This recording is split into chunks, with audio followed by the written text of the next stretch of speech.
1947 में जब भारत आजाद हुआ था उससे पहले ही दुनिया इतिहास के सबसे खतरनाक युग में एंटर हो चुकी थी, यानी न्यूक्लियर युग में। जब सेकेंड वर्ल्ड वॉर चल रहा था तब अमेरिका ने 1945 में एक ऐसा हथियार बना दिया जिससे कि जापान को तुरंत ही सरेंडर करना पड़ा था, और इतिहास में एक लौता ऐसा हथियार बनाया गया था जो कि मास डिस्ट्रक्शन के लिए यूज किया जा रहा था। अगर सरल भाषा में कहा जाए तो इस हथियार से पहले जितने सारे भी हथियार बनाए गए वो एक साथ इतने सारे लोगों की जान नहीं ले पाते थे, लेकिन 1945 में जो न्यूक्लियर वेपन्स बनाए गए उसे देख के दुनिया पूरी तरह नम हो चुकी थी। किसी ने भी पहले इतना ज्यादा ताकतवर हथियार नहीं देखा था। अब आप खुद अंदाजा लगा सकते हो, एक ऐसा देश जो कि इतने खतरनाक हथियार बनने के 3 साल बाद आजाद हुआ हो और आजाद होते ही अपने बाजू में एक सांप पाल लिया हो, वैसे देश के लिए वो सिचुएशन कितना चुनौती भरा होगा। और आजाद होने के कुछ ही साल बाद उसने एक युद्ध लड़ा हो और उसके ओपोनेंट ने उसके बाद वो न्यूक्लियर पावर हासिल कर ली हो। ऐसे में आप सोच सकते हो भारत जैसे देश के लिए कितना ज्यादा चुनौती भरी पड़ी थी। लेकिन इतनी विपरीत परिस्थितियों में भी हमारे जाबाज साइंटिस्ट और दिलेर पॉलिटिशियन की वजह से भारत ने एक ऐसा कारनामा कर लिया जिसकी वजह से पूरी दुनिया हैरान था। और भारत के इस कारनामे की वजह से कोई भी दूसरा देश भारत को अब आंख उठा के नहीं देख सकता था। जी हाँ, बात कर रहा हूँ भारत के न्यूक्लियर पावर बनने के कहानी के बारे में। और आज के इस वीडियो में आपको भारत के न्यूक्लियर पावर बनने के पीछे की पूरी कहानी जानने को मिलेगी, इसलिए इस वीडियो को लास्ट तक जरूर देखना।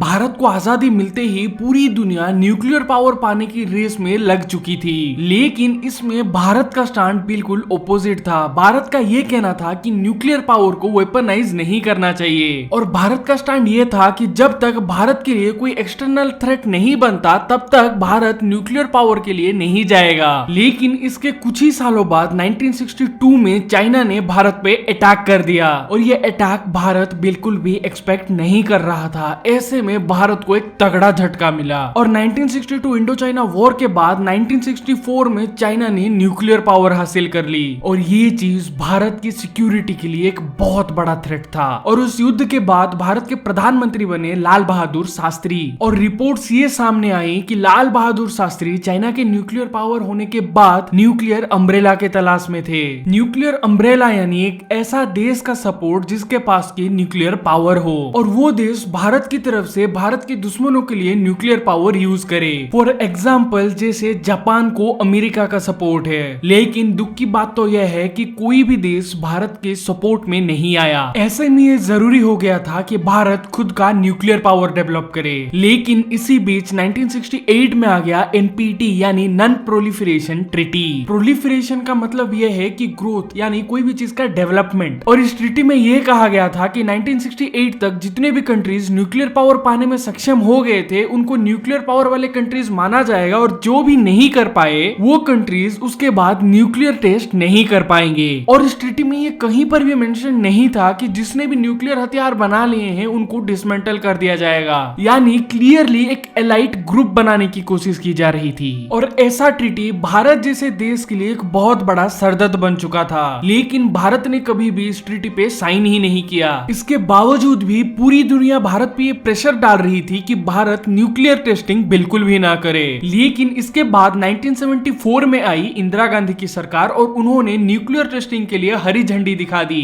ऐसे में 1974 में पोखरण में न्यूक्लियर एक्सप्लोजन किया गया, और इस ऑपरेशन को स्माइलिंग बुद्धा का नाम दिया गया। और ये न्यूक्लियर एक्सप्लोजन सफल भी रहा था, लेकिन भारत इस न्यूक्लियर एक्सप्लोजन को वेपनाइज नहीं करना चाहता था। भारत का यह कहना था कि भारत न्यूक्लियर एनर्जी को वेपन के तौर पे यूज नहीं करेगा, ये सिर्फ एक एनर्जी के सोर्स के लिए यूज किया जाएगा। इसके बावजूद भी पूरी दुनिया से भारत को हेवी क्रिटिसिज्म देखने को मिली। ऐसे में भारत के न्यूक्लियर प्रोग्राम को बंद कर दिया गया। इसके बाद 1979 में गुप्त सूत्रों से भारत को यह सूचना मिली कि पाकिस्तान भी न्यूक्लियर वेपन्स बनाने के पीछे तेजी से भाग रहा है। ऐसे में 1992 में नरसिम्हा राव की सरकार में न्यूक्लियर पावर बनाने की बात को फिर से जोर दिया गया, लेकिन उस वक्त यूएसए के पास इतने हाईटेक सैटेलाइट्स थे कि यूएसए के प्रेसिडेंट ने नरसिम्हा राव को फोन करके ये कहा कि हमें पता है आप न्यूक्लियर टेस्टिंग करने वाले हो, तुरंत ही इस प्रोजेक्ट को बंद कर दिया जाए। इसके बाद 1996 में सीटीबीटी नाम का एक और ट्रीटी प्रपोज किया गया, और इस ट्रीटी के हिसाब से कोई भी न्यूक्लियर पावर देश फर्दर न्यूक्लियर वेपन्स की टेस्टिंग नहीं कर सकता, लेकिन इंडिया ने इस पे भी साइन नहीं किया। इसके बाद आता है 1998 और भारत के प्रधानमंत्री बनते हैं श्री अटल बिहारी वाजपेयी, और उनके सरकार के अंदर भारत बन पाया था न्यूक्लियर पावर। हालांकि उसके बाद भी भारत पे बहुत सारे सैंक्शंस ला दिए गए। उन सभी की बात मैं नेक्स्ट वीडियो में करने वाला हूँ, जिसमें मैं ये बताऊंगा कि भारत आखिर कैसे परमाणु शक्ति को वेपनाइज कर पाया था और कैसे भारत पे यूएसए की कड़ी नजर थी। इन सभी चुनौतियों के बावजूद भारत ने अपनी बुद्धिमानी दिखा के न्यूक्लियर पावर हासिल किया था। अब आप नीचे कमेंट सेक्शन में यूरोपियन कंट्रीज की सेल्फिश नेचर के लिए 2 शब्द जरूर लिख सकते हैं। और अगर आपको ये वीडियो पसंद आता है तो इस वीडियो को लाइक जरूर कर देना और नेक्स्ट पार्ट देखने के लिए इस चैनल को सब्सक्राइब जरूर कर देना।